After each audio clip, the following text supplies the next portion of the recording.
Nobel laureates, distinguished guests. It's a great pleasure and privilege for me to welcome you all to the 2025 Nobel Lecture in Physiology or Medicine. My name is Annika Östman Wernersson, and I am the president of Karolinska Institutet. During Nobel Week, we pay tribute to contributions made by exceptional individuals whose discoveries, in the words of Alfred Nobel, have conferred the greatest benefit to humankind. Within our field, basic and applied research in medicine, the ultimate goal is to achieve scientific breakthroughs that significantly deepen our understanding of how to prevent and treat disease. Today, it's an honor for me to extend my warmest congratulations on behalf of Karolinska Institutet to Professors Mary Brunkow, Fred Ramsdell, and Shimon Sakaguchi, this year's laureates of the Nobel Prize in Physiology or Medicine. I much look forward to learning more about your findings concerning peripheral immune tolerance. I will now give the floor to Professor Gunilla Carlsson-Hedestam, member of the Nobel Assembly at Karolinska Institutet, to introduce this year's laureates. Thank you.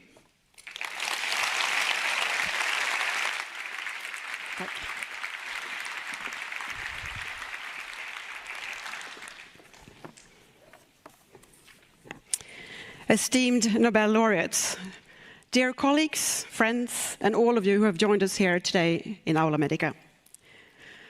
On behalf of the Nobel Assembly at the Karolinska Institute, it's my great pleasure to introduce this year's Nobel laureates, Dr. Shimon Sakaguchi, Dr. Mary Brunkow, and Dr. Fred Ramsdell. The three laureates have been awarded the 2025 Nobel Prize in Physiology or Medicine for their discoveries concerning peripheral immune tolerance. The Nobel Lectures are the start and the scientific highlight of the Nobel Week. The findings about which we are about to hear are fundamental to our understanding about how immune defenses are kept in check. The identification of molecularly defined regulatory T cells launched an expansive research field of relevance to many areas of medicine: autoimmunity, organ transplantation, cancer biology, and neuroimmunology. We live in a world full of microorganisms, and we depend on them to maintain a healthy ecosystem on our planet and inside our bodies. To protect us from potentially disease-causing infections, we have evolved an amazing immune system that has equipped us with highly effective layers of control. Immune responses are powerful, and they must be regulated. To fine-tune these strong responses, many feedback regulation mechanisms exist. While all living organisms have evolved some sort of defenses, the adaptive immune response is particular to vertebrates. Central to adaptive immune system are T and B cells, each of which express a unique antigen receptor on its surface. These receptors are generated through combinatorial gene rearrangements, providing us with an extremely diverse repertoire of receptors that mediate recognition of all potential intruders that might infect us. But how can the adaptive immune system distinguish between foreign structures and our own tissues? How is immune tolerance achieved? This question has puzzled immunologists for a long time, and one critical answer was provided with the description of central tolerance, a process whereby self-reactive T cells are deleted in the thymus, preventing potentially harmful cells from entering circulations.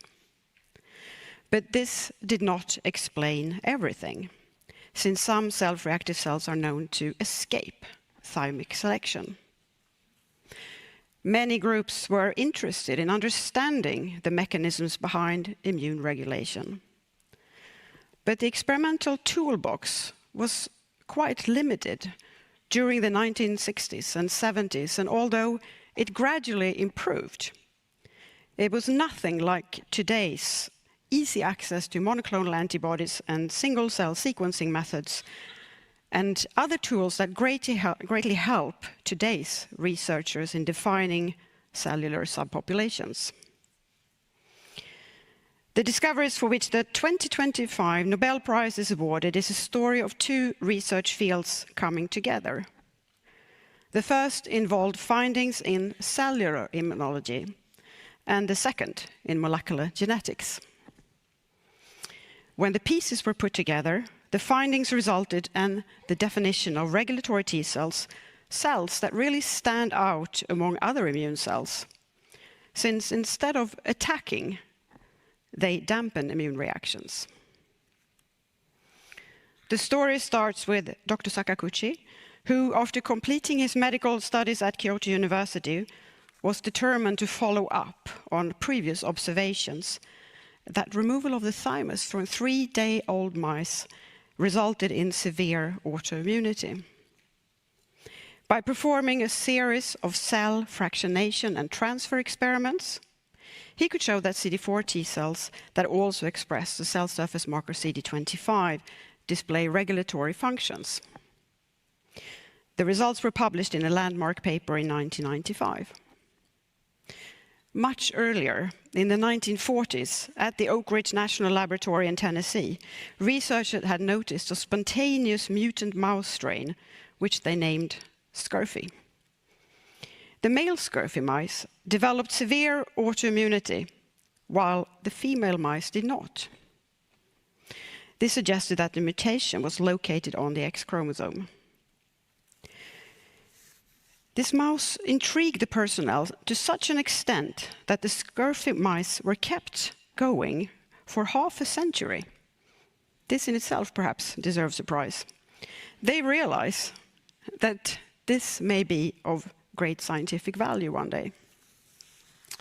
But it was not until the 1990s that the Scurfin mice finally were subject to detailed molecular and genetic characterization by Dr. Brunkow and Dr. Ramsdell, who at the time were active at the company Celltep Science. The severe autoimmune phenotype that the Scurfin mice displayed suggested to them that if they could only find the mutation, this might provide really crucial clues to understanding immune regulation. As so often when great discoveries are made, it's about identifying an important question and pursuing it. As we will soon hear from the laureates themselves, this work led to the identification of FOXP3, a gene that encodes a transcription factor that programs T cells into becoming regulatory T cells. Soon after the discovery of FOXP3, Dr. Brunkow and Dr. Ramsdell showed that young boys with the severe autoimmune disorder IPEX also had a mutation in the FOXP3 gene, demonstrating its relevance to human disease. These landmark papers were published in 2001. Following these discoveries, Sakaguchi's team connected the two findings when he showed that FOXP3 was selectively expressed in CD4 and CD25 positive T cells, while the Ramsdell team showed that the regulatory T cells were absent in the Scurfin mice. With these pivotal results, the floodgates opened, and immunologists all over the world began to study regulatory T cells. The aim was, of course, to understand their biology and to develop clinical applications. On behalf of the Nobel Assembly, it's my great pleasure to introduce Dr. Shimon Sakaguchi, who will be our first speaker this afternoon. Shimon Sakaguchi was born in Nagahama, Japan, and he received his medical degree from Kyoto University's medical school in 1976. He then received his PhD from the same university in 1983. Following some years as a medical resident and about 10 years as a researcher in the US, he developed this field. He was active both at the Johns Hopkins University, also as a visiting scientist at Stanford University, and the last 2 years of his US tenure he was active at the Scripps Research Institute in La Jolla. After returning to Japan in 1991, he worked as an investigator for the Japan Science and Technology Agency, and he was a professor at the Department of Pathology at the Institute for Frontier Medical Sciences at Kyoto University, where he was also the director between 2007 and 2011. Since 2011, he's a professor at the Department of Experimental Immunology at Osaka University, where he's also the vice director since 2012. Please join me in welcoming Dr. Sakaguchi to the stage to deliver the first Nobel lecture in Physiology and Medicine 2025.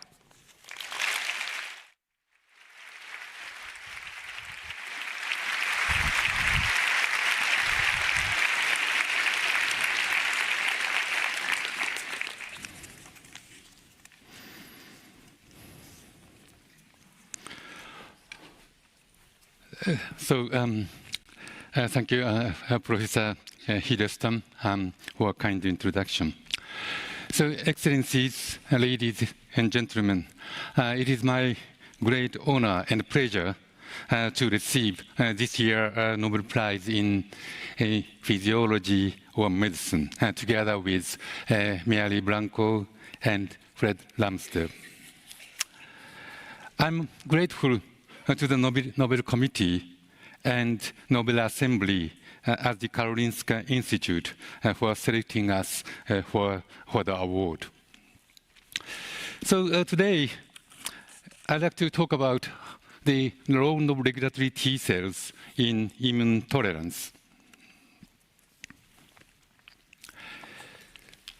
As shown on this slide, the immune system it protects our body from invading microbes. It has unique properties. T and B cells, they have a reactivity to diverse array of antigens. They have a high antigen specificity and immunological memory, and also a potent mechanism of antigen elimination by the antibodies and the T cells, helper T cells and killer T cells. And also the immune system, normally it doesn't react with self-antigens. At the turn of the century, Paul Ehrlich, he coined the term the horror autotoxics. It means the horror of self-toxicity. He thought that normally the immune system doesn't react with our body. But at the same time, he stated that there must be certain regulatory contrivances which protect ourselves from autoimmunity. Since then, several mechanisms of immune tolerance have been proposed. One is deletion. So immature T cells or B cells, when they recognize self-antigen, they may be deleted, kind of apoptosis, deleted from the immune system. Second idea is inactivation. So usually T cells need not only antigen recognition, but also co-stimulation.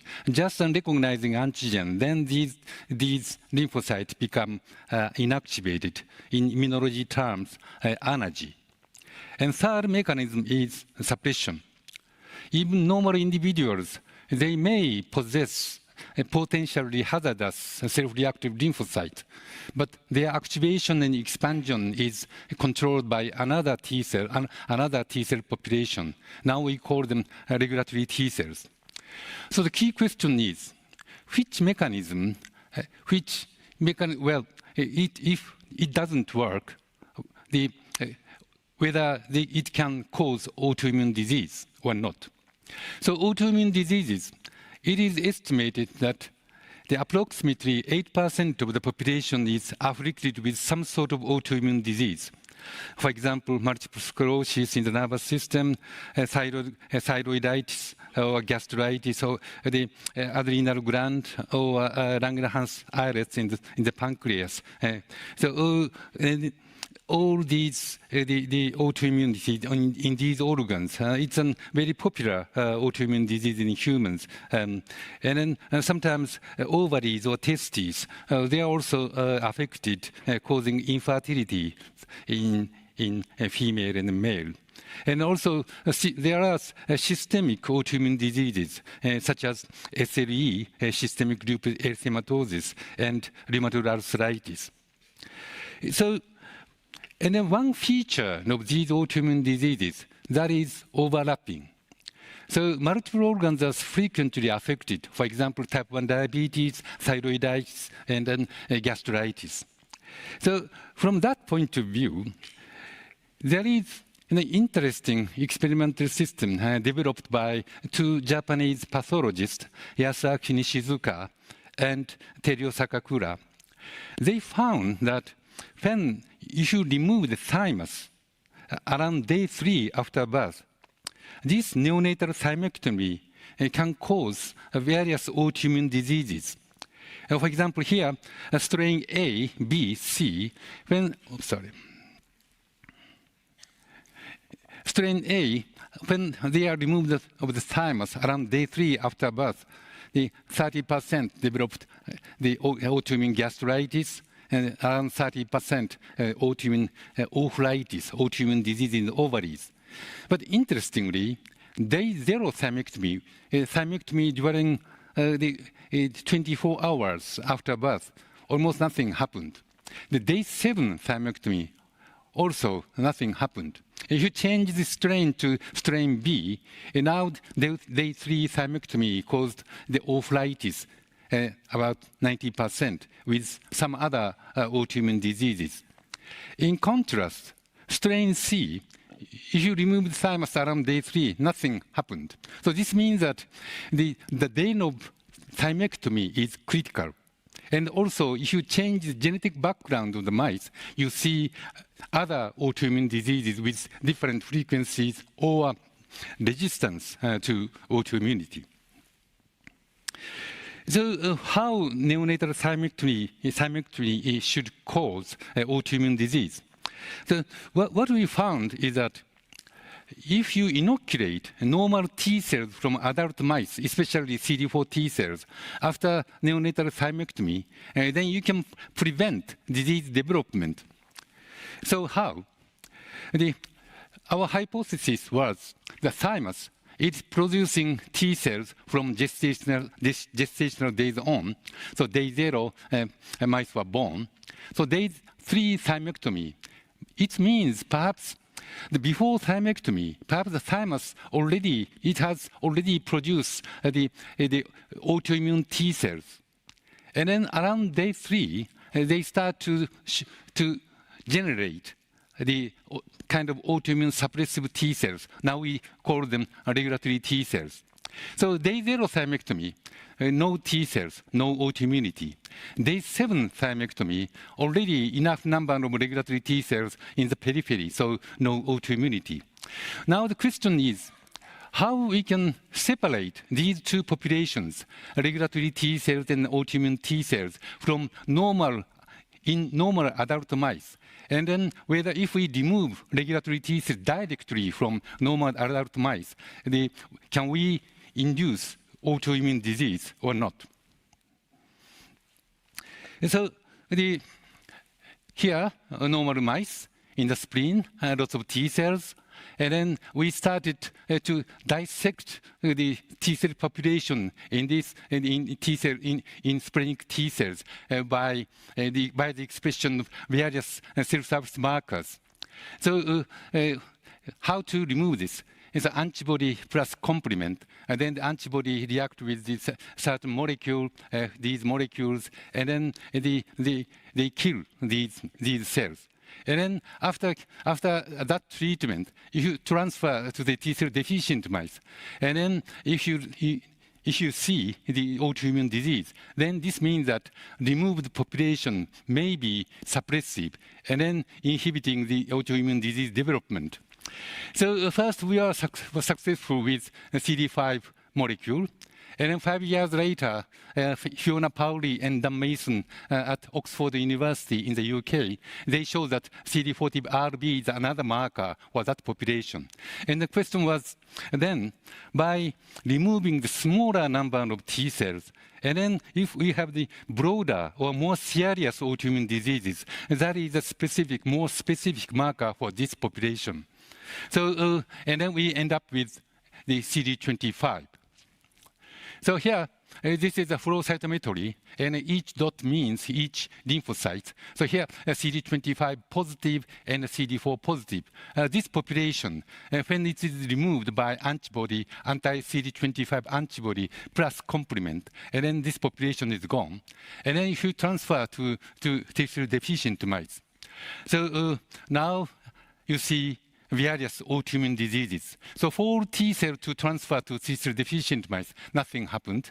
And then if you transfer CD25 minus cells, 100% of mice developed gastritis, autoimmune disease in the stomach, ovaries, ovulitis, 100%, thyroiditis, 70%, and then also other autoimmune, in other organs, salivary gland, adrenal gland, islet, type 1 diabetes, kidney, glomerulonephritis, as seen in SLE, or joint, the arthritis, as seen in human rheumatoid arthritis.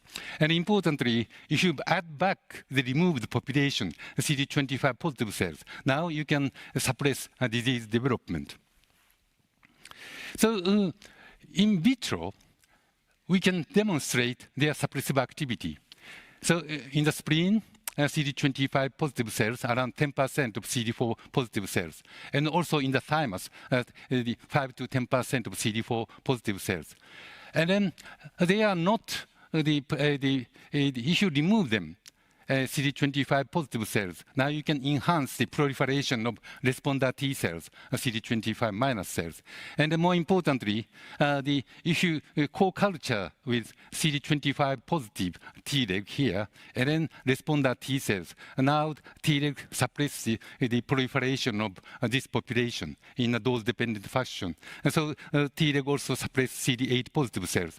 Similarly, in the thymus, CD25 positive here, regulatory T cells can suppress the proliferation of other lymphocytes. So these findings suggest that the thymus produces Tregs as a functionally distinct and the competent T cell population. So here in the thymus, the Treg differentiate into mature population. So compared with other T cells, it may take longer for them to become mature within the thymus. That is the reason that their differentiation or generation is a bit delayed. And so the neonatal thymectomy around day 3, this means that by day 3 thymectomy, a bit the Treg generation is delayed. So you can selectively or relatively reduce Treg, and you can cause autoimmune disease. And second, thymic Treg population links central and peripheral tolerance. So the T cells react with the ubiquitous or abundant self-antigen. They'll be deleted by a clonal negative selection or clonal deletion. And some of them with intermediate affinity for self-antigens, somehow they differentiate into Treg. And then low affinity ones, they can escape the negative selection and go to the periphery. And some of them self-reactive T cells, when you remove Treg, they become activated and cause autoimmune disease. So central tolerance and the peripheral tolerance, somehow they can be connected. And then also, whatever it is, genetically or environmentally induced alteration in Treg number or function can be causative of autoimmune disease. So we have shown that the various environmental causes, for example, certain virus or certain chemical or the X irradiation, all can reduce regulatory T cells and then cause autoimmune disease. like the cancer development, the viral carcinogenesis or chemical or the physical carcinogenesis, just the affecting the oncogene or tumor suppressor genes. So, but in autoimmune disease, not gene, at the cellular level, this population is affected, and you see autoimmune disease. And then various molecules, if you look up the knockout mice, they develop autoimmune disease. Now the question is whether this kind of mechanism is also operating in humans or not. And then the very interesting findings were made by the Mary Brunkow and Fred Ramsdell in 2001. So they positionally cloned the genes responsible for Scurfin mouse, very severe systemic autoimmune disease. And then immediately they showed that this gene, they named FOXP3, a transcription factor. It is responsible for human rare autoimmune disease, IPEX syndrome. So IPEX syndrome, the one gene defect can cause the autoimmune disease in various organs, and especially type 1 diabetes and inflammatory bowel disease. And so after when milk feeding start, and then intestinal microbes develop, the commensal microbe develop, and then you see the start of inflammatory bowel disease. And allergy, when the baby start to take food, immediately they show food allergy. So we got interested in this gene because the disease picture is so similar to what we saw after Treg depletion. So later on, we made an antibody against FOXP3, and then we found that normally 10% of CD4 T cells express FOXP3, but in Scurfin mice, no such cells. And now we can stain regulatory T cells with FOXP3 and then CD25. So what we found is that the majority of FOXP3 positive cells, they are CD25 positive in the spleen, also in the thymus. So mouse study and the human IPEX syndrome, it can be connected. So 3 groups, including Haas, and then the Sasha Rudinsky's group in Seattle, and the Fred Ramsdell group in Seattle, all 3 groups published this finding that FOXP3 is specifically expressed by regulatory T cells. So what does this mean? Here, the potentially hazardous T lymphocytes are present in every healthy individual, but under dominant suppression by Treg.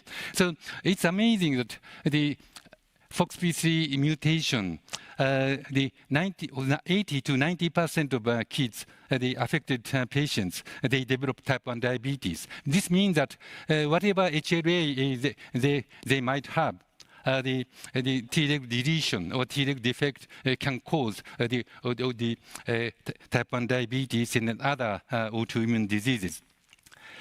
So, and then second, the border between self and non-self is not fixed, but movable by controlling the number and function of Treg. So self-non-self discrimination, the immunologists that prefer that word, but the border between self and non-self, it is not fixed. You can move this by the increasing Treg or reducing Treg. So this means that autoimmune disease can be treated or tumor immunity evoked and transplantation tolerance established by controlling the number and function of Treg. So this is the tumor immunity. Here if you reduce the number of Treg, and then this is a T cell deficient mice transferred with CD20, the 4 T cells or Treg depleted cell population.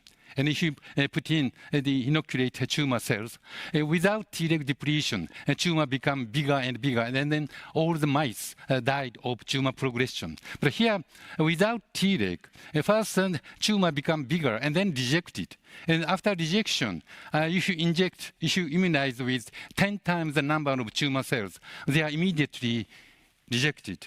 So this means that, like a measles infection in viral infection, we can make the normal mice specifically immune to the tumor cells. How about transplantation? If you raise this border up, and then you can induce transplantation tolerance. So again, T-cell deficient mice. So without T-cells, they can accept the skin graft from other strains of mice. And then if you inoculate, so 100% accepted. And if you transfer the normal T-cells, strain A, and then you see the rejection happens. So within a month, all the grafts rejected. But if you first transfer the Treg, and 1 week before, then Treg are recruited to the graft site and they expand, and then suppress the rejection. So the rejection become delayed, and 30% become permanently tolerant. And if you increase the number of Treg, now more than 70% become permanently tolerant. So without using immunosuppressive drug, just expanding naturally present Treg, we can induce transplantation tolerance. So with the finding, with the discovery of CD25 as a marker, cell surface marker for Treg, and FOXP3 as a specific marker in the nucleus, now we can define Treg as distinct cellular entity. And then publication on Treg now rapidly increased, and then especially it allowed or enabled the deciphering the molecular basis of Treg development and function. And also, it has enabled clinical application of Tregs. So, what's the molecular basis of Treg function? So here, the Shohei Hori in my lab at that time, so he expressed the FOXP3 gene in normal T cells by retroviral vector. And then without Treg, and you transfer Treg depleted cells into T cell deficient mice, you'll see the severe autoimmune gastritis and colitis, IBD, inflammatory bowel disease. But if you co-transfer with FOXP3 transduced normal T cells, now they can suppress the disease development. So FOXP3 gene can confer a suppressive activity on normal T cells. So how? FOXP3 controls hundreds of genes, either activate or repress. For example, CD25 become activated, CTLA4 activated, IL-2 interferon gamma repressed. The question is, among the FOXP3 control genes, which one is important for this suppressive activity? So this means that which gene, when it is become deficient, whether such mice develop the severe autoimmune disease as seen in FOXP3 mutation as Scurfin mice. There are not so many. One group is IL-2 and the IL-2 receptor. So CD25 is the IL-2 receptor alpha chain. And then another one is CTLA4. So one cardinal feature of Treg, that is, they are constitutively expressing the high affinity IL-2 receptor composed of alpha, beta, gamma. Already, when they are produced in the thymus, they are already expressing the high affinity IL-2 receptor. And FOXP3 repress IL-2 production. So normal T cells, when they are activated, they express the IL-2 receptor and also produce IL-2. And then IL-2 bind to the receptor, and then T cells become, they expand. But on Treg, they don't produce IL-2. That is the cardinal feature of Treg. So if you knew, so it means that they are highly dependent on exogenous IL-2 for survival. So if you neutralize IL-2, just injecting anti-IL-2 neutralizing antibody, then immediately you see the reduction of the Treg in the spleen, also in the thymus. And then you'll see the very severe autoimmune diseases. So in this case, it's an NOD mice, the type 1 diabetes prone, genetically prone, and then the diabetes become more severe. And the thyroiditis, the thyroid is almost completely destroyed, and the salivary gland also destroyed. And then how about the CTLA-4? So Kajsa Wing, she was a postdoc from Sweden, and she showed that when you make the CTLA-4 Treg specific and CTLA-4 deficient mice, conditional knockout mice. So here, FOXP3 positive cells, they are expressing CTLA-4. And then if you make a conditional knockout mice, FOXP3 positive cells here, but then they are not expressing CTLA-4. And these mice spontaneously developed very severe autoimmune diseases, such as autoimmune myocarditis. And they show the infiltration to the cardiac muscle, and then cardiomegaly, and then they die by heart failure. And if you look at the IgE in the circulation, the concentration is several hundred-fold higher, meaning that they are prone to develop the allergy. And then CTLA-4, as you may know, anti-CTLA-4 antibody now under clinical use, ipilimumab. So, these mice die soon. So we transfer the spleen cells from these mice to normal T-cell deficient mice, and then inoculated tumor cells. And then red lines, conditional knockout mice, they rejected the tumors. But then control mice, all of them died of tumor progression. So just the CTLA-4 deficiency in Treg, it is very similar to what we see after removing Treg. So CTLA-4 is the important molecule for Treg function. So this is our current understanding of how the various molecules expressed by Treg, how they are involved in immune suppression. So here, CD80, CTLA-4 interact with CD80-86. So they are called co-stimulatory molecule. For responder T cells, antigen recognition plus co-stimulation, then they become activated and expand. So if Treg reduce the expression of CD80-86 by trogocytosis and then transendocytosis, so just snatch out the CD80-86 from the cell surface of antigen presenting cells. And then also the soluble CTLA-4, they block the residual CD80-86. So very efficiently, the Treg block the co-stimulatory signal. And second, the PD-L1, which is again, it's a good target for cancer immunotherapy. So PD-L1 is normally associated with CD80. So CD80 become reduced. Now free PD-L1 increase, and then interact with PD-1 positive T cells. Namely, Treg can suppress activated PD-1 positive T cells. And if the Treg further differentiate, they also secrete immunosuppressive cytokines, IL-10 or TGF-beta. And one of the key targets is antigen-presenting cells, their expression of co-stimulatory molecules and MSC.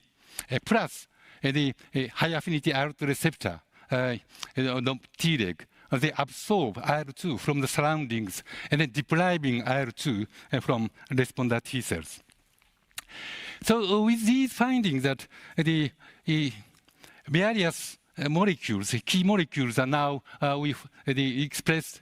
And then the next question is the autoimmune disease of, the monogenic autoimmune diseases, FOXP3, CD25, CTLA-4, all develop very severe autoimmunity. And now they are called T-regopathy, and then list of the T-regopathy is now expanding. And how about the autoimmune diseases, general, polygenic one, which afflict around 8% of the population. So we know that the single nucleotide, the polymorphism, SNP, it can contribute to the genetic disease susceptibility. So we analyzed the autoimmune SNPs. So they are expressed by many of them, 60% expressed by the immune cells, especially CD4 T cells. And then the question was whether this variation is the loss of function effect on Treg, or gain of function for helper or other CD4 T cells. And the conclusion was many of them are controlling the Treg development. So the enhancer region of Treg signature genes, lots of Treg, the autoimmune SNPs, and they locate and then contribute to genetic susceptibility to autoimmune disease. Now, how about treatment? So you can expand Treg because they are expressing the high affinity IL-2 receptor constitutively. So just low dose IL-2 can selectively expand Treg. It's not enough for expansion of other T cells. So you can expand Treg and then strengthen immune tolerance.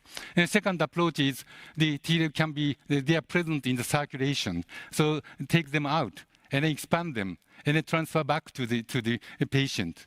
The third one is this is what we are working on, how we can convert antigen-specific T cells into Treg in vivo or in vitro. And so the effector cells, they are converted to Treg, FOXP3 expression plus Treg-specific epigenetic changes together. And now we can have a very stable Treg. And if you transfer back to the patient, you can suppress disease development. So now Tregs are ready to go to the clinic. So as I told you, by expanding Treg or strengthening their function, we can treat autoimmune disease, allergy, or immunopathological diseases such as IBD and organ transplantation. And other, for example, heteromaternal tolerance to prevent abortion. Then you can expand Treg. On the other hand, by reducing their function or expanding attenuating their suppressive function, you can enhance the immune responses, such as in tumor immunity. So. This is, so I'd like to acknowledge the contribution by many people. First of all, I'd like to thank my wife, Noriko Sakaguchi. She's a partner in my life and also collaborator in research. And the mentors, as I already told you, Dr. Nishizuka and Sakakura, they introduced to me how to induce autoimmunity by neonatal thymectomy. And Toshitada Takahashi, he taught me how to dissect or separate our T cell population by antibody. And I have been collaborating with many people, including my colleagues and students and collaborators. I have mentioned some of them, but others also they contributed the progress of our Treg research. And funding source, the funding source in Japan and also in the United States. I greatly appreciate their support for our research. Thank you very much for your attention.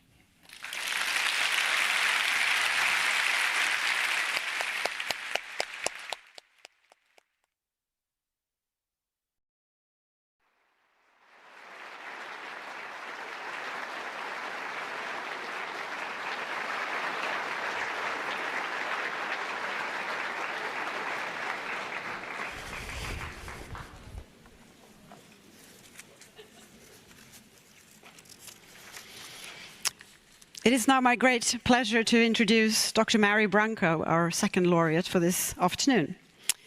Mary Brunkow was born in Portland, Oregon, where she earned a Bachelor of Science degree in Cell and Molecular Biology from the University of Washington. She then transitioned to Princeton University, where she completed a PhD degree in Molecular Biology in 1991. She then moved to the Samuel Lunenfield Research Institute in Toronto for postdoctoral training. In 1994, Dr. Brunkow joined Darwin Molecular Corporation, a gene discovery biotechnology startup company in Bothell, Washington State. It was co-founded by Leroy Hood. Brunkow remained at Darwin after it was acquired first by Chiroscience and then by Celltech. and she remained there until the site closed in 2003. A few years later, Dr. Brunkow joined the Institute for Systems Biology in Seattle, and where she is still working as a program manager in genetics, and she coordinates multidisciplinary projects that integrate human genetics with whole genome sequencing and computational approaches with the overall aim to understand complex diseases and make discoveries of medical importance. She's currently actively working to promote education and access to education and training for young women through mentorships. And hopefully this platform that she now has will help her in these pursuits as well. So please join me to welcome Dr. Mary Brunkow to the stage to give her Nobel Lecture 2025.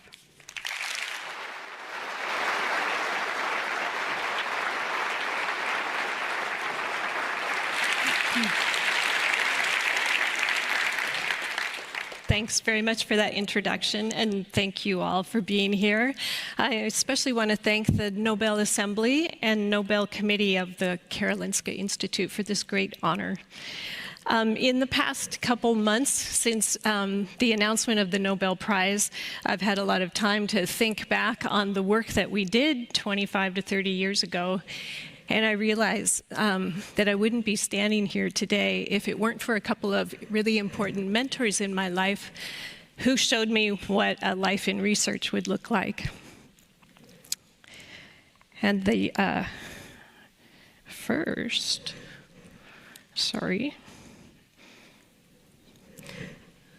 one of these is Dr. Larry Sandler, who was a fruit fly geneticist in the genetics department at University of Washington, where I was an undergraduate.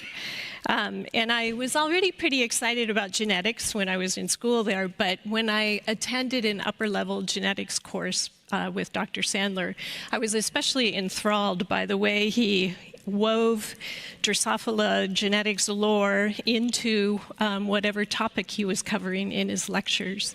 And then I was really fortunate to be able to do an undergraduate research project in his lab.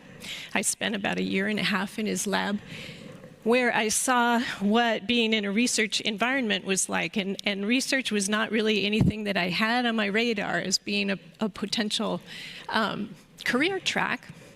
I thought I wanted to go to medical school. But after spending a lot of time discussing with Dr. Sandler what my future might bring, I ended up going off to graduate school at Princeton University, where I was very fortunate to do my PhD research with Dr. Shirley Tillman, who is an extraordinary scientist and a fabulous role model, both for young women in science, but really anybody who's in her orbit.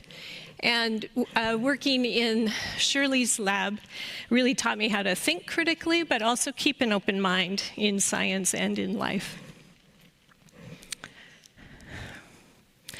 So I'm also really lucky today to have been preceded by the world's expert in immune tolerance, so I'm not going to spend very much time introducing the topic, just give a quick overview to remind you that immune tolerance is the process by which the immune system keeps a balance between T cells that recognize non-self antigens that would be harmful to the organism.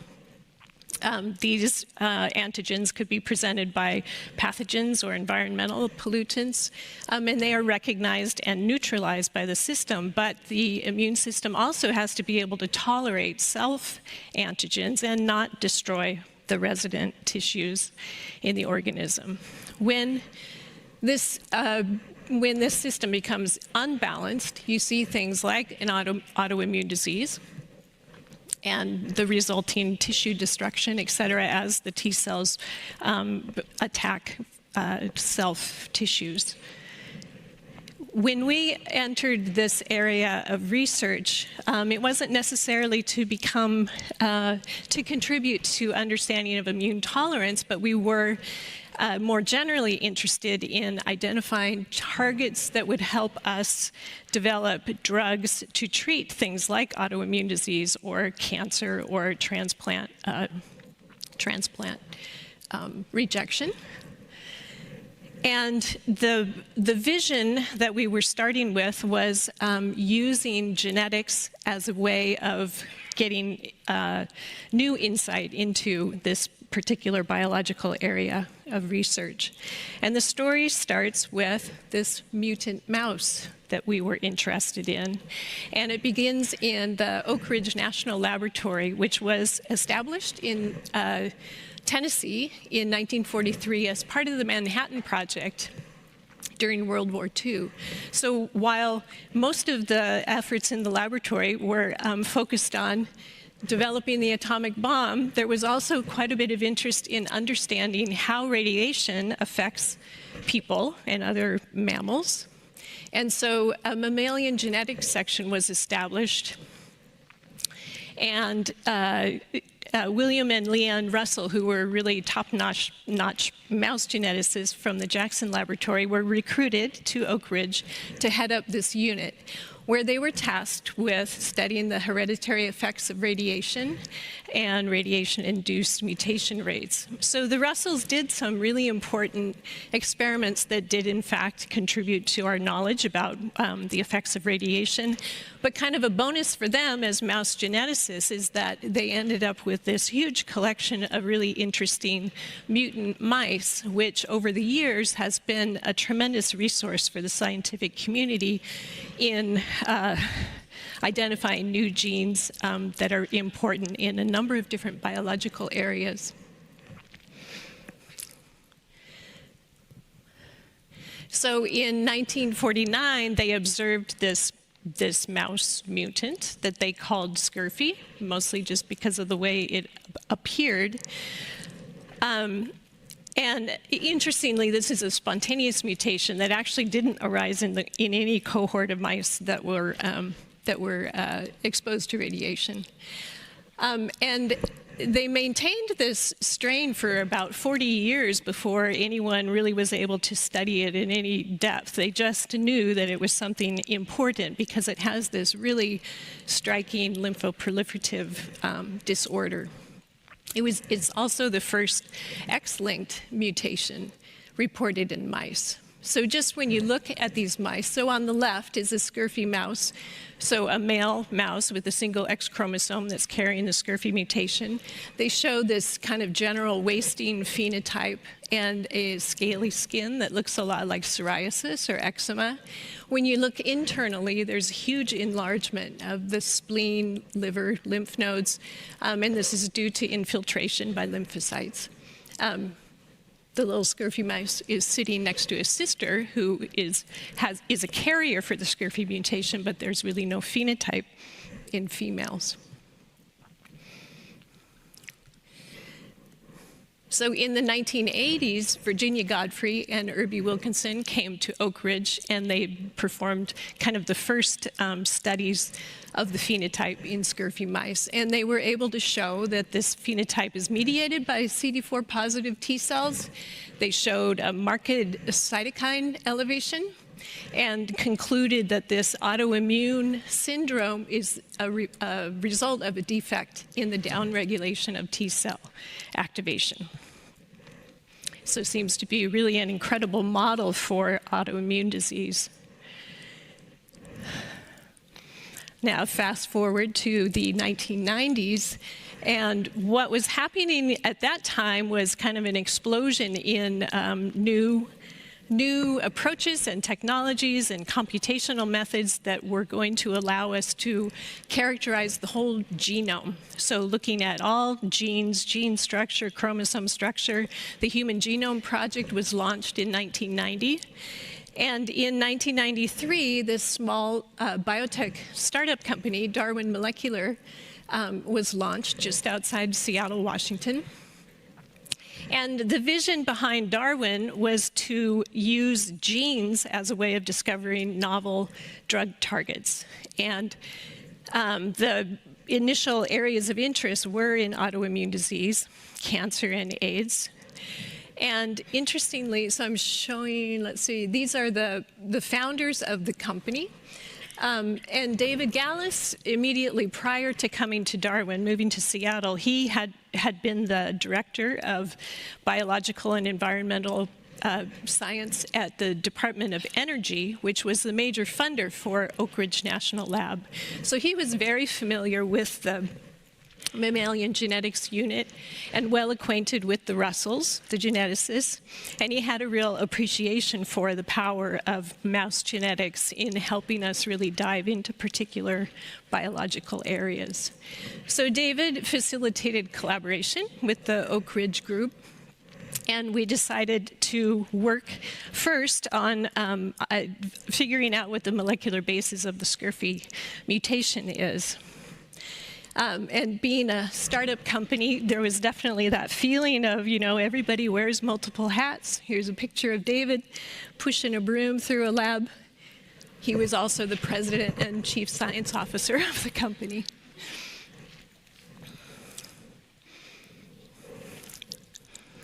So I joined the company in 1994, and my background was in genetics, genomics, molecular biology, and I was tasked with finding the mutation that causes the Scurfin phenotype. And we decided to take a two-pronged approach to cloning Scurfin that would involve first genetic mapping. So we knew the Scurfin locus was on the X chromosome, and some sort of general localization had been performed already, so we had a good starting point.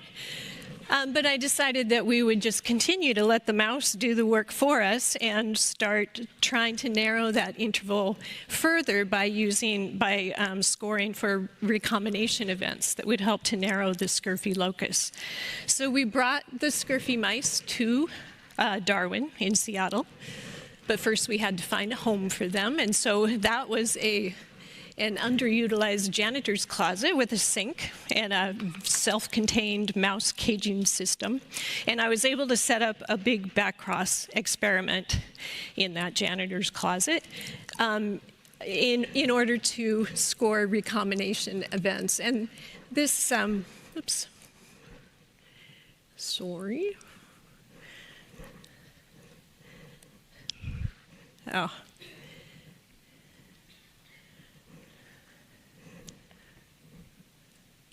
I don't know if I'm going backwards. This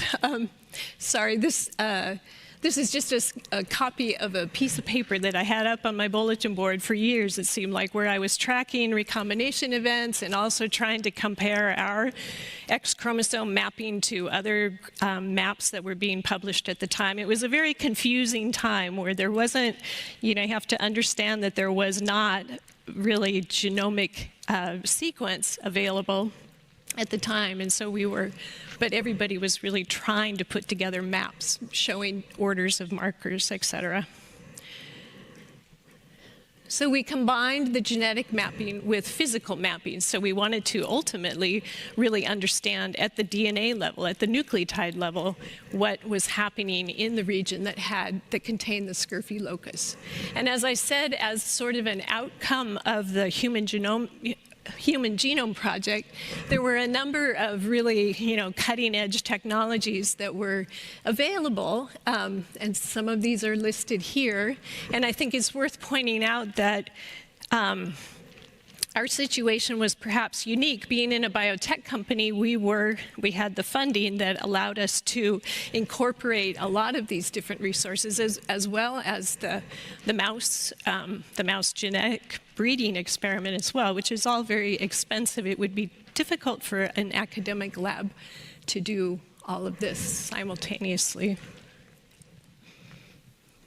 This was my core team that worked closely with me. Eric and Catherine were really very talented molecular biologists, worked great in the lab. Brian Paper was a very talented DNA analyst and bioinformaticist who had a lot of experience with both staying on top of what DNA sequences were available in the databases, which was pretty limited at that time, but also being really aware of new analytical tools that were coming online. So the process that we went through for finding the Scurfin mutation involved as I said, the genetic mapping, we ultimately found, so the red X's on this chromosomal region represent the most informative recombination breakpoints that we identified. And at the same time that we were doing the genetic mapping, we were using whatever molecular markers we had in that region to start pulling out large cloned fragments of genomic DNA and kind of generating a tiling path or a contig of artificial chromosomes across the region. And in the end, we were able to estimate that the physical region was about 500,000 base pairs long. And once we had a number of cloned sequences across the region, then we started doing really high quality DNA sequencing of them. So we had a really good core facility to do the DNA sequencing ourselves in-house. Then once we had that really high quality genome sequence across the region, we were able to apply whatever kind of analytical tools and algorithms that were available at the time. And we ended up with a list of about 20 genes in the region. So just by blast analysis, you could find homology to known genes for certain. So about half of our genes in the region were previously reported genes. But then tools like GenScan were actually quite good at predicting novel coding sequences. So they would spit out, exon intron structure and find 5' transcription start sites and the like. And this is just what the output from GenScan looked like when you fed it, a couple hundred KB of genomic sequence. So we had a list of 20 genes, like I said, and then the trick was just to sequence, and this was all sequence, of course, that was derived from the wild type version of genomic DNA. And so for each of those genes, we cloned and sequenced the Scurfin version of the gene, looking for a mutation. And where we found the mutation turns out to be this gene here that we were calling FKH. It was a novel gene that had never been reported, but it did have homology to a family of fork head domain containing DNA binding proteins. And this is a page out of Catherine's lab notebook that shows that reports the mutation.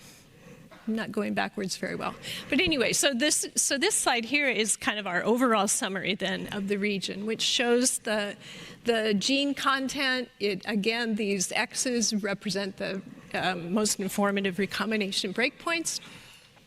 And then I wanted to show this nice sequencing chromatogram, because we never look at those anymore. But this was a really nice example of that clearly shows an insertion of 2 extra adenines in the Scurfin versus wild type. And this mutation, of course, would cause a frame shift in the translation of the mRNA. And it's located in the DNA binding domain of this novel fork head protein. So as soon as we sequenced as soon as we figured that we had the Scurfin mutation, that big celebration all around, but then we realized that there was going to be quite a bit of validation and confirmation of this. But we also, at the same time, right away cloned and sequenced the human ortholog of this sequence, this novel sequence. And then we submitted those sequences to a nomenclature committee because the protein was part of this known fork head domain family. This is what was expected. At the time, you would submit sequences and the committee would do a phylogenetic analysis to determine where within the family this novel sequence lies. So then the FOXP3 name was assigned to our sequence based on where it fits into the whole tree of fork head domain containing proteins. One of the ways that we confirmed that we had indeed cloned the Scurfin gene and that FOXP3 was Scurfin was to use a transgenic mouse approach to see if we could rescue the Scurfy phenotype if we provided the wild-type version of the gene. So we subcloned a large genomic fragment that had only our novel coding sequence on it, along with some 5' and 3' sequence, with the hope that this transgene then would mimic or recreate the same expression pattern that the endogenous FOXP3 gene has. And so this purified DNA was microinjected into mouse oocytes, and we generated 5 independent lines of transgenic mice carrying the wild-type version of the FOXP3 gene. And in those 5 lines, there was quite a wide variety of copy number, which was interesting because those overexpressing transgenic mice also have a phenotype, which Dr. Ramsdell will get into in more detail in a moment. But what we found, well, first of all, what we found was that male mice that carried the Scurfy mutation but also had the transgene, so we bred the transgene onto the Scurfy background. And those male mice were completely healthy. They had, normal lifespan. You couldn't tell they had any phenotype at all, which was also strengthened by what we saw internally looking at organs. And so this just shows what a Scurfy lymph node normally looks like with the great infiltration of lymphocytes compared to wild type. And you can see that when you combine the transgene and the Scurfy mutation, they look basically like wild type. So we were really convinced by this that we had, in fact, cloned the Scurfy gene. So we wrote that up and reported those results. But then we also were aware that there was a human condition that also mapped to a similar region on the X chromosome and shared a lot of features in its presentation with what a Scurfy mouse looked like. And we collaborated with a couple different clinical genetics groups. So Hans Ochs group at the University of Washington, and also Bob Wilden in the Oregon Health Sciences University. They had been studying families that have this IPEX syndrome. And we were able to get DNA from them, from the patients and families that they had been studying, and we indeed found that the human ortholog of FOXP3 was mutated in this condition. So we could demonstrate that FOXP3 is the underlying basis of IPEX, and IPEX is an acronym for all these different syndromes. So basically, again, a very severe autoimmune syndrome in boys, in young boys. It's usually seen very soon after birth. And interestingly, in contrast to what we have from the mouse, where we had just a single mutation in the Scurfy, with IPEX, now there have been dozens of mutations reported, which kind of gives you a nice allelic series in the gene, and mutations of all different types that affect different portions of the protein. And it has been reported that there's a pretty good correlation between the type of mutation in the gene and the severity of the disease. So there's a lot of variability in the way that IPEX presents itself. And this is significant because, well, first of all, these days, as soon as a child is suspected to have IPEX, the FOXP3 gene is sequenced. Which gives the clinician a lot of information about whether, it's an important diagnostic feature. And then, like I just said, since there is some correlation between the type of mutation and the severity of the disease, that also gives the clinician some prognostic information. And from a molecular biology point of view, all these different mutations really have helped people analyze in great detail what the importance of different functional domains of the protein are based on what these mutations are doing. So, as I mentioned, FOXP3 is a DNA-binding protein, and it is a transcription factor that controls a lot of downstream genes. It's a novel member of this fork-head winged helix family of proteins, highly conserved across all vertebrates, And it can act as either a repressor or activator, depending on the other proteins that it interacts with. This is a very simplistic cartoon just to highlight some of the main functional domains in the protein. So I wanted to talk a minute about kind of what this means from a drug development point of view. So remember, we were working in a biotech company where the ultimate goal is to develop a drug that can be used in the clinic and help patients. And I kind of see two different scenarios coming out of an approach that, like what we were taking, where we started with an interesting phenotype. We want to discover a gene, but we have no preconceived notion about what the function of that, or what that gene or protein is going to be when we first start this kind of a study. So there's kind of two different scenarios that can come out of that. And the first is where the gene that is discovered doesn't really have direct human health implications. And what I mean by that is that the protein is maybe not particularly druggable itself. And FOXP3 is a good example of that. Being a DNA binding protein, it's in the nucleus. It's pretty hard to access with, a small molecule or a biologic type drug. But I'll get back to you. I mean, it doesn't make FOXP3 any less interesting, but it is hard from a drug development point of view to figure out how you could directly manipulate FOXP3. The second scenario is one in which the gene discovery that you make actually does lead to a protein that is accessible and a good drug target. And I just want to take a short detour and describe a project that I was also involved in that was happening in parallel with the Scurfin project. And this is one where we discovered a gene called SOST. And in this case, what we started with was a human condition called sclerostiosis, which has a very strong effect on bone density and bone growth. It's an autosomal recessive, so presumably a loss of function of some important gene. And what's shown here are x-rays of skull and hands from a normal adult compared to what you see in an individual affected by sclerostiosis.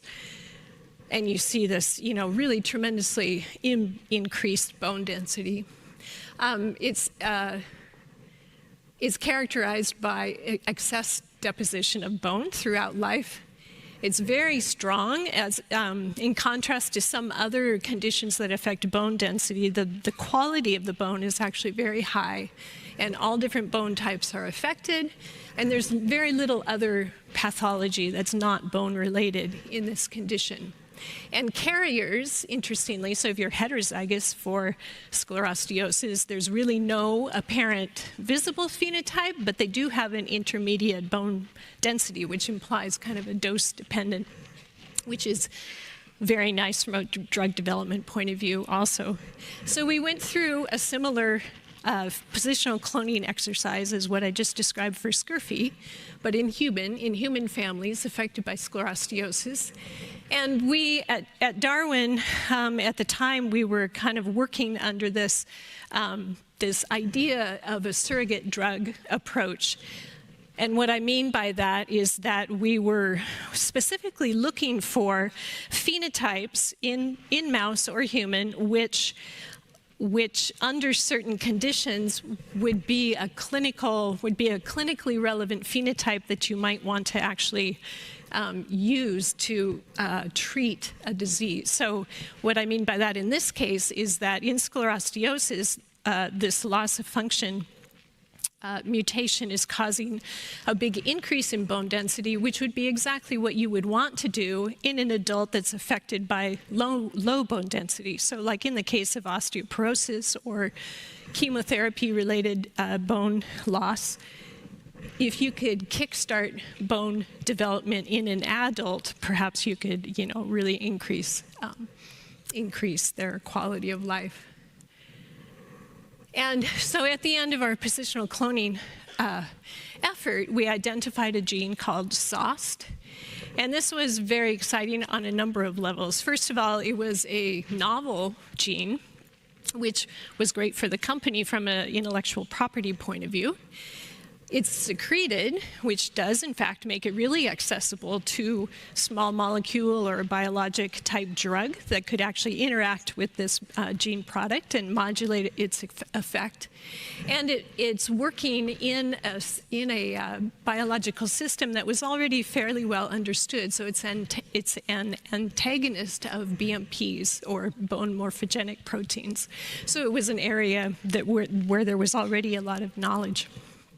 So this was an example of a really successful outcome from this kind of gene-based drug target discovery approach that the company was doing.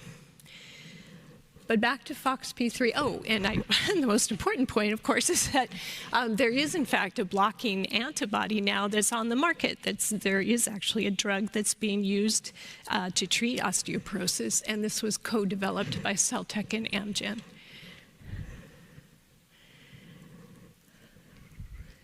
So back to FOXP3, and I'm pretty much wrapping up here. I want to just summarize some of the things that we know about FOXP3,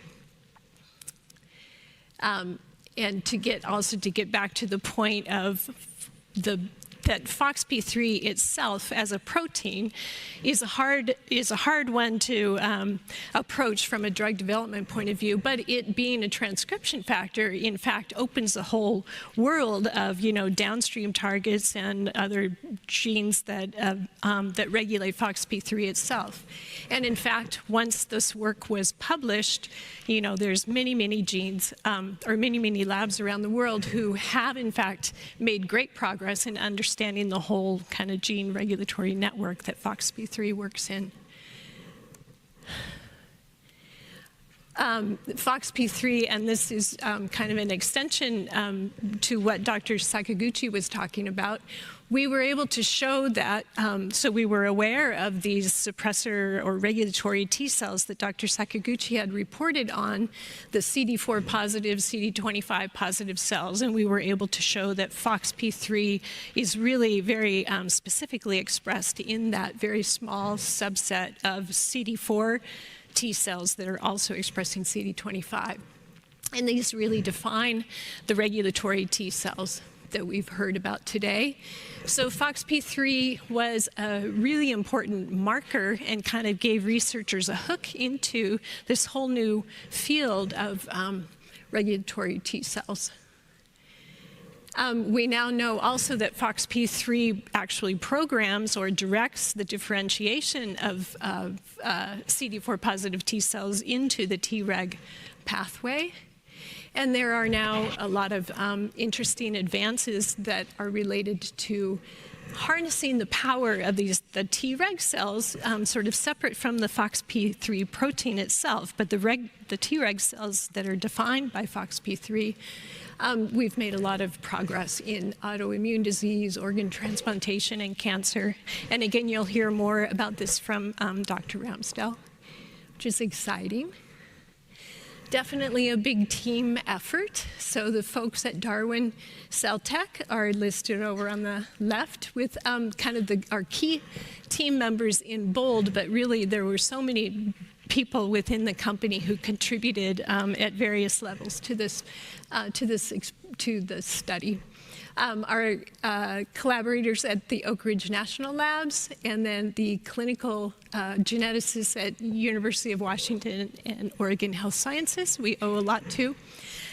And then, I obviously am not working with the people at Celtec Darwin anymore because the company doesn't exist anymore. The doors closed in 2004, but I have been working at Institute for Systems Biology for a number of years, and I must say that, since the announcement of the Nobel Prize, I've gotten just, loads of support and encouragement from people at ISB, and I just want to call out especially Jim Heath and Lee Hood, who have really helped a lot, sort of navigate this new life that's happened since two months ago.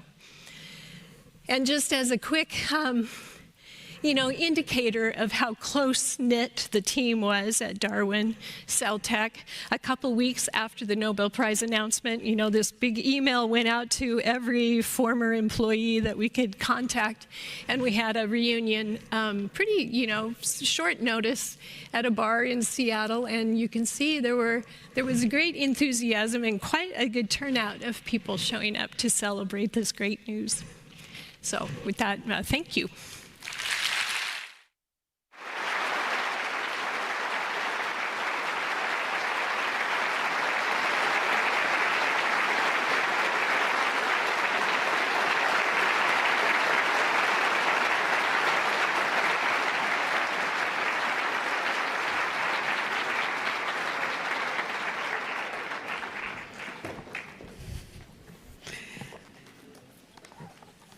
It is now my great pleasure to introduce our third Nobel laureate, Dr. Fred Ramsdell. Dr. Ramsdell was born in Elmhurst, Illinois. He earned his Bachelor's of Science degree in Biochemistry and Cell Biology from the University of California, San Diego. He then moved up the coast and did his PhD at the University of California, Los Angeles, and graduated from there in 1987. Following this, he transitioned to the NIH, where he performed his postdoctoral training, and he focused there on immunology and specifically immune tolerance. He then had a stint of working at a number of companies, first at Immunex, and in 1993 he joined Darwin Molecular Corporation around the same time as Dr. Mary Brunkow, as you just heard. At Darwin, he was the person who established the immunology program, and which then led to the groundbreaking work that we're about to come. Between 2004 and 2008, Dr. Ramsdell joined and worked in many companies, including Zyme Genetics. He established the Inflammation Research Center in Seattle, which was part of the Novo Nordisk Seattle site. He also worked for a while at Atar Pharma, and then he was a chief scientific officer at the Parker Institute for Cancer Immunotherapy in San Francisco. Following this, he co-founded Sonoma Biotherapeutics, which is a company that now works and focused on the development of regulatory T cells as therapies. And this company was co-founded with Jeffrey Bluestone, Xixing Tang, and Alexander Rudensky. And he was the chief scientific officer there until just recently. So for our last speaker this afternoon, it's my great pleasure to introduce Dr. Fred Ramsdell to the stage to give his Nobel lecture.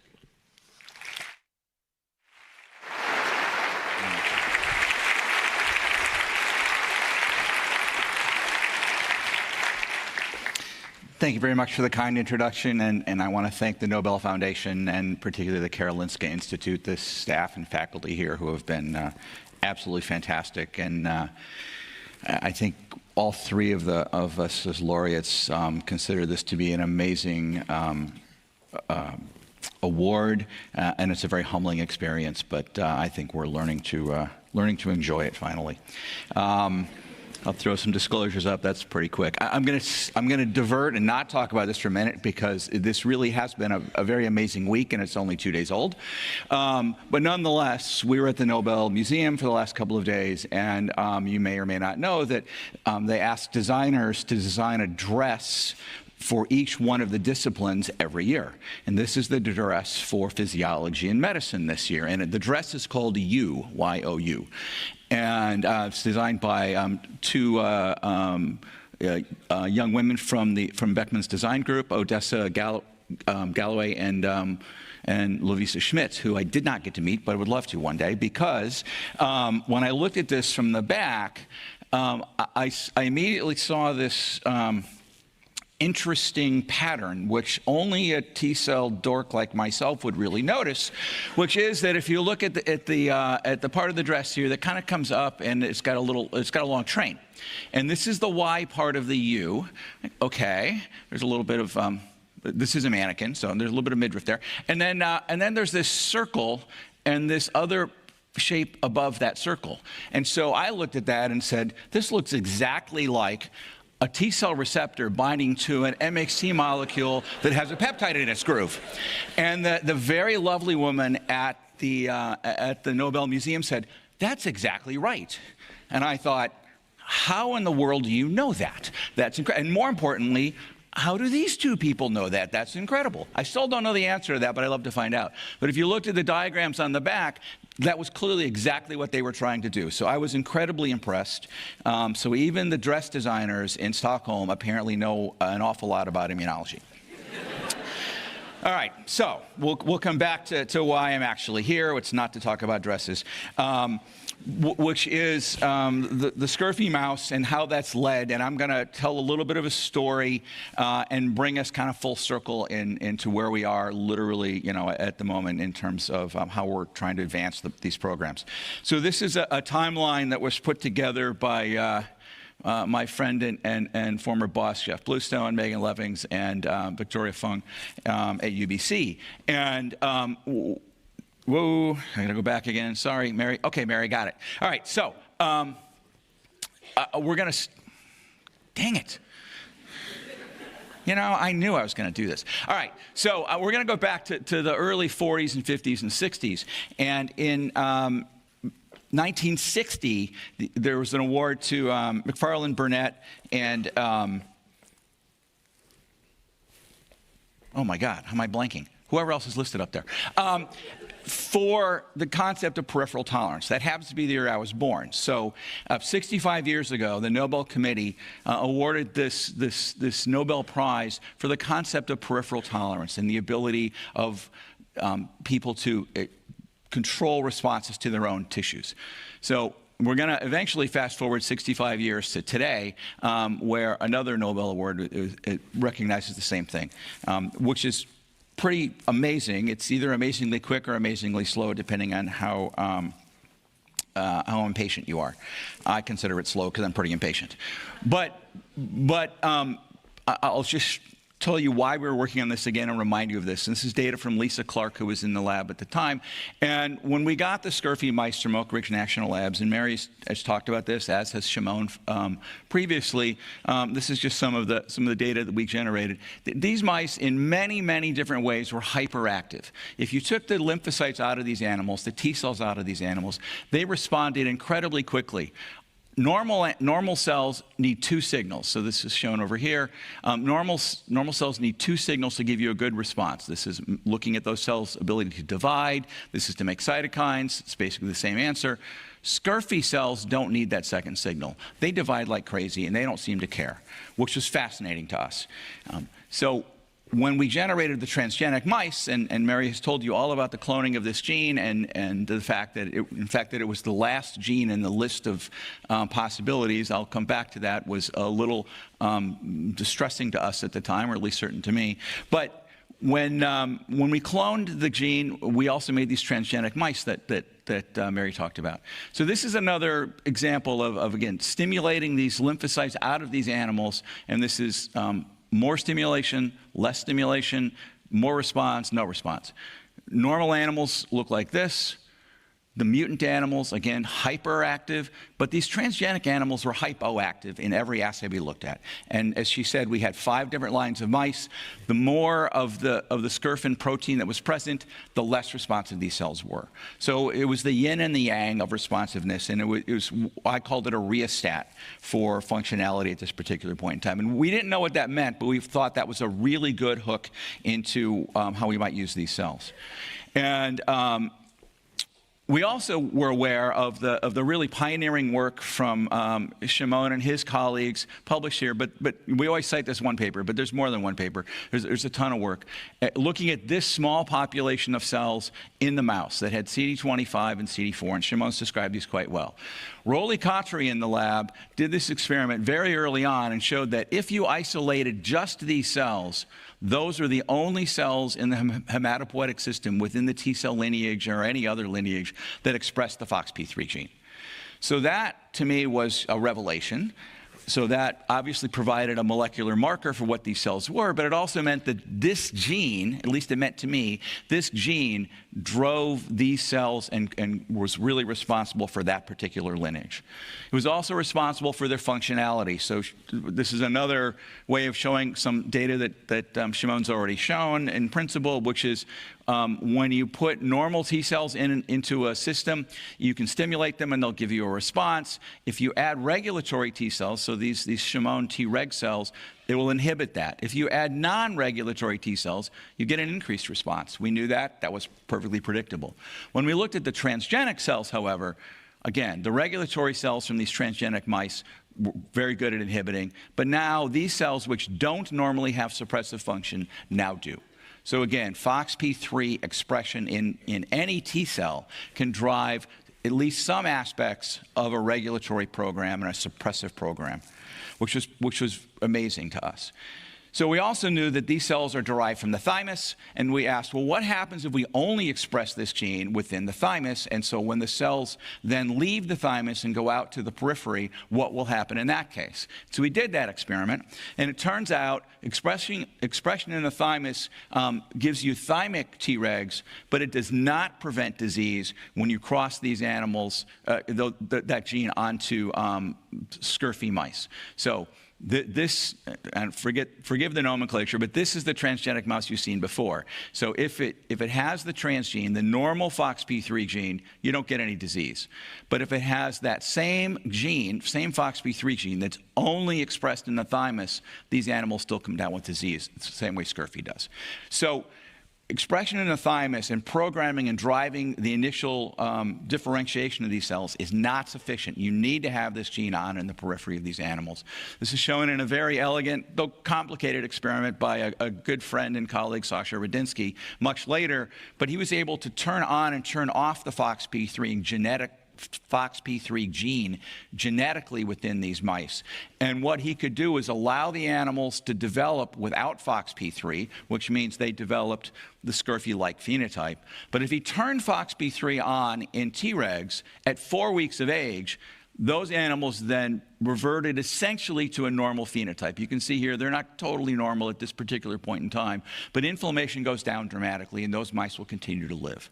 So this really is a dominant form of tolerance in the periphery that can control an ongoing immune response, which is what we need to do in the context of disease therapy.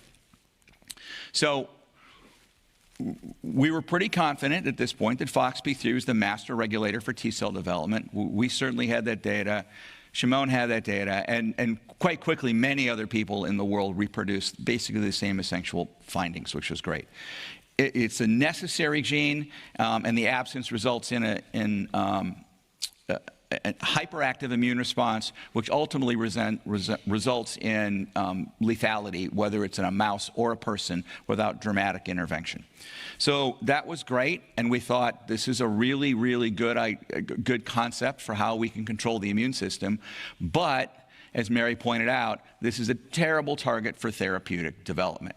In the year 2000, there was no way to target a transcription factor that made any sense. Even though we tried, we failed miserably at it. And there's no way we're going to actually turn this into a drug.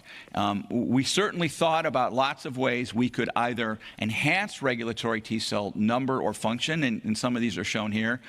Some of them work to a first approximation, but really they're not therapeutically viable for the most part at the moment. There's some caveats to that, and so there's ongoing work still, but in general, this wasn't really a very fruitful approach back in the year 2000, 2005. We also knew on the tumor side, and Shimon talked about this, that if we could eliminate or at least inactivate these cells in the context of a tumor, we could potentially drive good tumor responses. And certainly that's been shown in the mouse. We think that will happen in the human, and there's ongoing clinical studies, which I won't talk about right now, to try to do that in human tumor settings as well. And we'll see where that ends up in a few years. So I'll come back to this. But because we couldn't target this in a conventional way from a drug perspective, we essentially said, okay, we need to finally get this published and get this out there, and everyone else can work on this and hopefully help us figure this out, which is what we did. And lots of people have helped us out over the years. And you know, in the intervening decade, we learned a lot about how these cells work. There's multiple ways in which they can control an immune response. They can suck up the growth factors from the environment. They can modify the metabolic environment around them. They can deactivate antigen-presenting cells by literally sucking proteins off the membranes of those cells.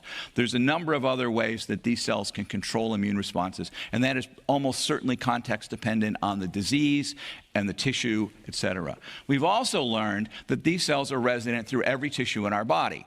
In fact, one of the reasons it was the last gene we prioritized to sequence was because the data we had suggested that this gene, this FKH gene, as Mary called it, was expressed in every tissue in our body at a very low level. And I thought that was stupid. That can't be what's causing this disease, so that can't be it.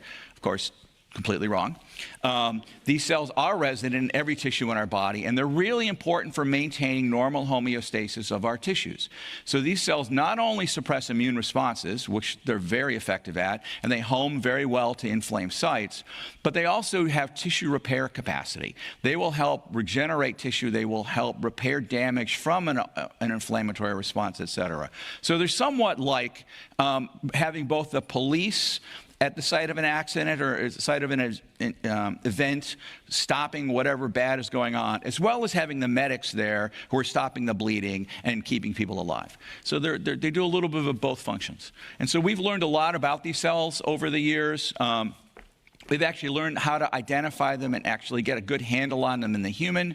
You know, all of the data you've seen so far is using the CD25 marker in the mouse, which is very clean, works great.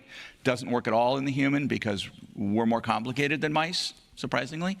So we did find ways to isolate those. Jeff Bluestone and Kizzy Tong and others at UCSF identified ways to actually isolate human regulatory T cells. And that happened in the late 2000s, and that enabled some very early studies in which those isolated cells were put into the lab, grown up, and given back to patients. And when that happened, patients were fine, they were safe, they migrated to sites of inflammation. You could see biomarkers of activity as though these cells were doing something, but there wasn't really a meaningful clinical benefit for most of those patients. And so, okay, the simple version of more will fix the problem may not be the correct answer. Again, there's some caveats around that, but in general, it looked like more isn't going to be enough. We're going to have to do something else to these cells in these patients. And so in 2019, right before the pandemic came along, Jeff was convincing in that he could start a biotech company, and Tong and Sasha and myself basically supported Jeff, and I joined Jeff in the company, and we started Sonoma Biotherapeutics. And we really did this because we liked taking advantage of the fact that this is nature's way of controlling immune responses. These are evolutionarily defined cells that have been created over thousands of years of evolution, and their job is to control autoimmunity. So essentially, I don't have to be smart. I just have to use the right cell. And that works perfectly for me in terms of my ability to predict things. So we're using the right cell, we believe. They'll block inflammation. They can inhibit ongoing inflammation, and they can repair tissue, all in one drug. So for us, having this multifunctionality within one drug made a lot of sense, as opposed to some of the other therapeutic approaches that we're doing. So, and by the way, there's numerous companies and other organizations that are actually doing very similar things. I'm going to talk about Sonoma because it's the one I know the best, but there's many other groups that are doing the same sorts of things with their own little twist in different areas. And we can talk about those later if you want at the reception afterwards. So we started with rheumatoid arthritis. There's a number of reasons for that. One, there's great preclinical data to suggest that regulatory T cells can reverse as well as block rheumatoid arthritis in mice. Now, the mouse models are far from perfect, but at least that's a good start. We could show that in arthritis patients, the regulatory T cells don't look as good as they do in healthy volunteers. And there's a number of ways we can show this. It's not that they're absent, they're clearly there, but they're not as active as they are in several assays in human patients. And in fact, the worse you are in an arthritis score, so which is to the right here in this graph, the less good your regulatory T cells look to some extent. Okay, so we thought, all right, they're slightly defective. Can we use those cells, take them into the lab, and make them better and put them back in? Because we think, those cells can be resurrected, and there's a whole bunch of data suggesting that would be true, and then we could treat patients with them. We can expand these cells in the lab. This is normal. This is RA patients, again, not quite as well, but certainly good. And the cells look like very good regulatory T cells when we get done expanding these cells. So that's terrific. But what are we going to do to make these cells better? Why are they going to work in arthritis patients? And so we decided we would actually give these cells specificity. So normally, regulatory T cells have a very diverse repertoire of T cells, and some are specific for whatever it is you're interested in. But we wanted to make a lot of ours specific for something that was found in the rheumatoid joint. And so what we chose to make our cells specific to are citrullonated proteins. And so without getting into the details, these are modified proteins, and they're modified during the process of inflammation. And so in an inflamed joint, there are a lot of these proteins that are generated, and they sit in the synovial fluid and in the synovial lining of an inflamed joint. And it's well known, and it's well known largely from work actually from the Karolinska. And this is just an example of showing that there are a lot of these citrullonated proteins within an inflamed joint in an arthritis patient. So we decided we would make a CAR. So this is a chimeric antigen receptor. We would give specificity to our Treg cells. And this is essentially stealing an idea from our oncology colleagues. Clearly, this is a thing that works to treat a variety of, right now, liquid tumors. It's very efficient, but the technology to generate these is actually fairly robust. And so the way you make these is you take a part of an antibody, and you stick it on a part of a signaling domain, and then you stick it, in this case, in a regulatory T cell. Normally, you put these in other cells to kill tumors. In our case, we're just going to focus this regulatory T cell, in this case, on citrullonated proteins.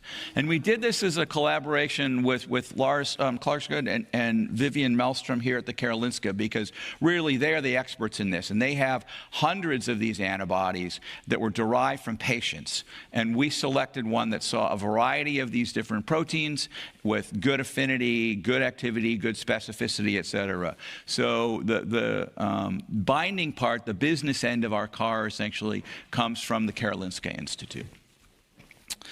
Okay, and what you can show is that that CAR Treg now sees things like synovial fluid. It certainly sees purified citrullonated proteins, these modified proteins, sees them quite well, a variety of them, not a problem. It responds to them and does everything a regulatory T cell is supposed to do.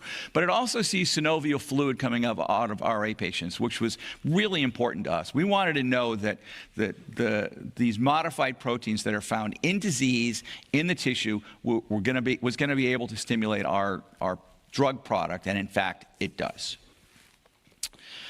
So this drug product, again, it's a regulatory T cell, so it's the whole cell. They all express FOXP3 after we've grown them up, and I'll share the protocol for that in a second. So they all look like good regulatory T cells by the fact that they express FOXP3. There's other markers as well.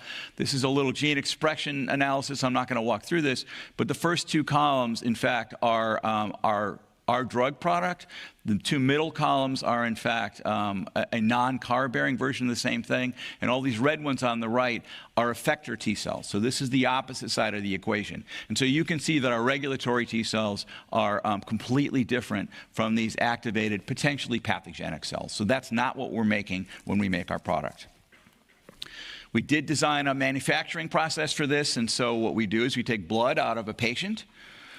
We isolate the regulatory T cells out of of that blood, which is a very long process, takes us essentially all day.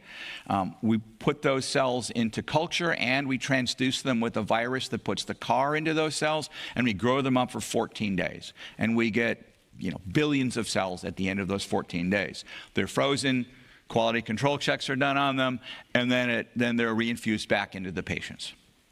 And I'll show you some clinical data on this in just a minute. It's a long process, and it's an interesting, challenging process, but it is one that you actually can do. And again, our oncology colleagues have shown it works in that setting.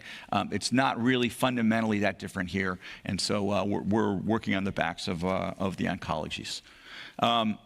And this really just shows that the cells that we get are in fact, if anything, more Treg-like. So this is at day 14 after they've been grown up, and this is a bunch of markers for Tregness. This first one is FOXP3. They're, if anything, more Treg-like after the 14 days than they were going into the culture. So we feel pretty good that these cells are stable and that they're effective, and they will be effective when they get into patients. So this is the clinical trial that's ongoing right now.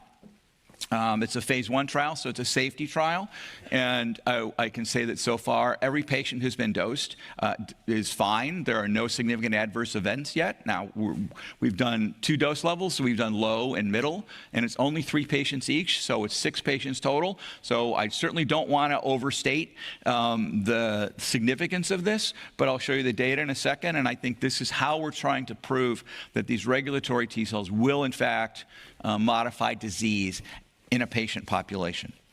These are the patients. And one of the things that's interesting I'll highlight down here on these patients is that every patient, so these are the 6 patients I'll show you the data on, every one of these patients has had at least 4 different types of therapeutic intervention. So they've had JAK inhibitors, they've had anti-TNFs, they've had other things, at least 4 different ones, none of which have been effective for these patients. And in some cases, this patient's had 12 different drugs. They've had disease for 28 years. They've gone through 12 different drugs. Their disease continues to progress. So these are patients who, in many cases, are very refractory to the existing therapies that we have out there. So it's a pretty high bar at this particular point to study these patients. So this is the meat slide, if you will, which is on the left here is the axis of it's either tender joints or swollen joints, depending on which one you're looking at. And it's either 68 joints or 28 joints, doesn't really matter in this particular case. These yellowish things are the low-dose group of patients. The bluish things are the mid-dose group of patients. And what you can see in most of them is after the infusion of the product, there's a diminution in the score. So the patients get better. Not all of them, and clearly to varying levels. In some cases, the scores come back up over time. This is 24 weeks. In some cases, the scores come back up. In some cases, they come up a lot. In some cases, they stay down for 24 weeks. In some cases, it's in between. So very early days, but we're very encouraged by the fact that at least we're seeing some response in these patients. There's a lot of other measures that we're taking that I think are even sort of anecdotally useful. Patients can now open a jar, which they couldn't do previous 5 years. We've had patients who have gone for a run, which they haven't done in the previous 5 years. Again, that's all anecdotal. It's small, but I find it encouraging as well. When we look at as much as we can about mechanistic data and what's going on in these patients, this is one patient where we've done some imaging, some ultrasounds. And the top is 2 different joints, and you can see the red, a lot of inflammation. This is 4 weeks after infusion, a little bit of inflammation left, very little in this particular joint. So we can see inflammation dropping by a quantitative measure in this particular case.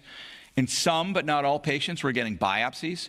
So this is the medium dose set of patients, and we've gotten a number of synovial biopsies from these patients. One before we gave the infusion, so pre, and 4 weeks after we gave the infusion, post. And this is a score of inflammation. This is the percent of inflammatory cells compared to all cells.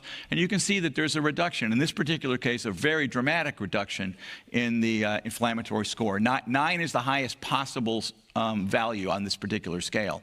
So it went from 9 to 1 or 2 in this particular scale. So very dramatic reduction in that particular patient.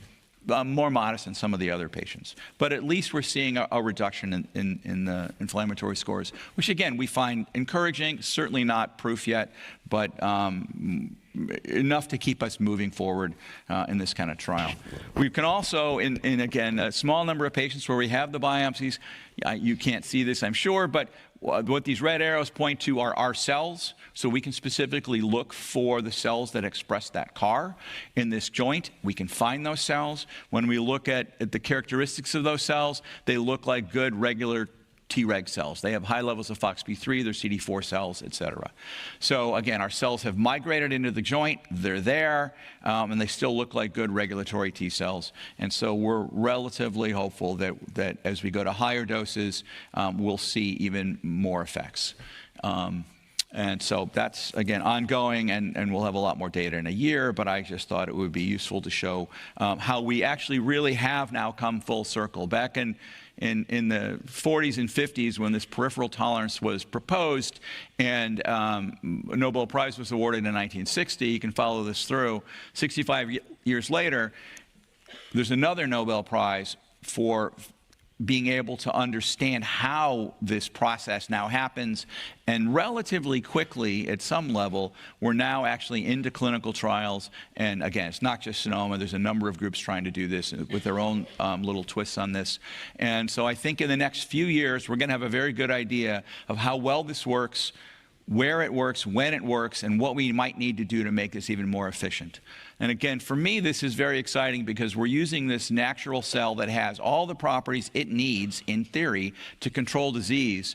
And so what we're hoping for is not a treatment. We don't want to treat disease. We actually want to cure disease by resetting people's immune system back to the state it should be in and the state most of us have. So it's a goal, it's aspirational, but I don't think it's unachievable at this particular point in time. So I'm going to thank some people as well. Mary's already commented about David Gallus. David was a terrific scientist. He was a great mentor, a great friend. He's really, truly a Renaissance man at many levels. I actually have his art hanging in my house. I have a book of his poetry. David was truly one of the fine gentlemen around. Obviously, Mary's contributions, I don't think any of us would be standing up here if Mary hadn't been incredibly talented and done what she's done. Steve Ziegler, who's at the Benaroya Research Institute, was the first person really, I think, to recognize the value of the Scurfin mouse. And he and I had long conversations about this, and he said, shouldn't we work on this? And I said, a little expletive, yeah. And Rolly Cottry, who's somewhere in the audience, is really the first person to know that this gene was the thing that controlled regulatory T cells. And she'll never get enough credit for that, but it was tremendous work on Rolly's part and her team, which was fantastic. I'll also acknowledge the Sonoma team. Again, Jeff, who really got Sonoma going. Sonoma wouldn't exist. This whole process wouldn't exist without Jeff. Josh Bialke was the first employee at Sonoma, and he's driven so much of the work around this particular RA program and gotten it into the point where it could go into the clinic. Malin runs the clinical program, and Samir is the project manager. There's way too many clinical investigators to name, but watching clinical investigators go from cautious and not quite sure how they wanted to buy into this to now being full bore into this and wanting to treat patients and recruiting patients faster than we can make them is pretty impressive. And of course, Lars and Vivian here at the Karolinska, incredibly great collaborators. I will also make a little acknowledgement of two earlier mentors. Sid Golub was my PhD advisor at UCLA, really taught me the concept of perspective and being able to focus on something important. And BJ Folks at the NIH, who was just an amazing PhD advisor. I was her first postdoc, and I think we both learned how to work together as a team, and it was a great joy to work in BJ's lab.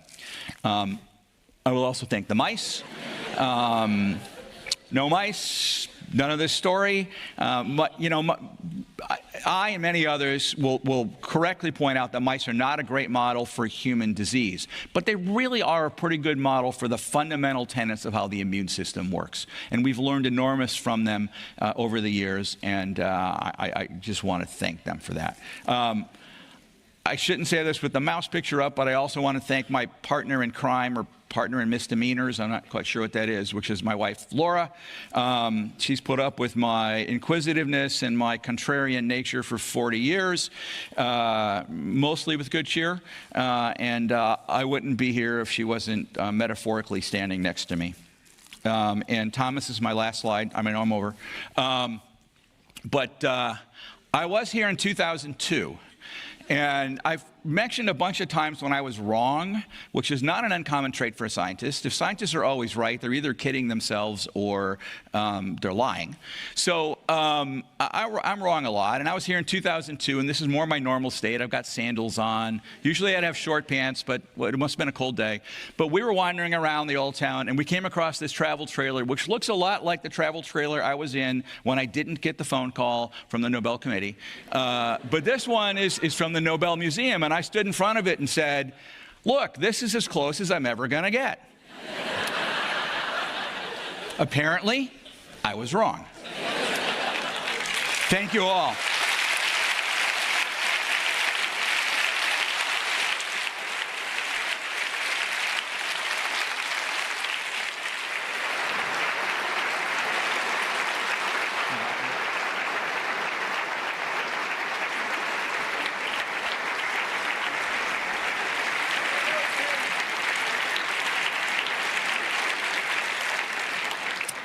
Dear guests, the 2025 Nobel Lectures in Physiology or Medicine has now come to an end. I would like to extend our gratitude to the Nobel laureates for their extensive presentations this afternoon. Thank you all for attending, and thank you for sharing this significant moment with us. When leaving the hall, please exit the same way you came in. Those of you continuing to the reception, please be prepared to present your ticket. The QR code will be scanned. And now, there is an opportunity to photograph the Nobel laureates on stage. May I ask the laureates onto the stage for a round of applause.